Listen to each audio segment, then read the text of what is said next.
Dobrý deň, vychádza nová aktualizácia informačného systému Envita vo verzii 3.09 a my vám prinášame tie najzaujímavejšie novinky.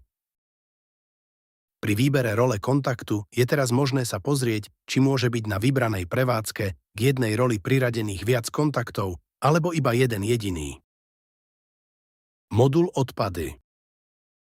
Do modulu podklady k evidencii bola implementovaná platnosť karty odpadov. Platí to pre webový formulár aj pre agendu podklady v samotnej Envite. Znamená to, že karta odpadu, ktorá je po platnosti, sa nebude zobrazovať v ponuke pri tvorbe novej dávky. Ďalej v agende podklady pribudlo upozornenie v prípade, že dávka odpadu bola už generovaná do priebežnej evidencie, ale potom bola ešte editovaná, či už na webe, alebo priamo v podkladoch. A pribudlo tlačidlo pre priame kliknutie do agendy odpady. Modul Sklad a obchod.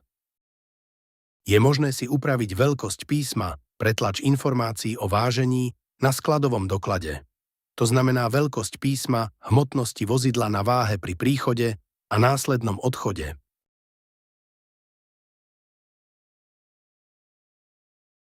Na skladových dokladoch pri zapísaní evidenčného čísla vozidla teraz našepkávač zobrazuje okrem čísla aj názov prevádzky.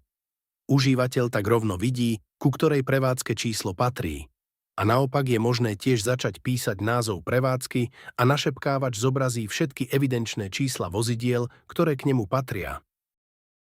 Číselník vozidiel sa teraz nezobrazuje ako vyskakovacie okno, ale je samostatnou záložkou. Ďalej je umožnené prevádzať do evidencie odpadov za viac skladov naraz pomocou označených riadkov. Do agent prijaté a uskutočnené plnenia pribudol voliteľný stĺpec IBAN. Veríme, že novinky vám spríjemnia prácu s informačným systémom Envita.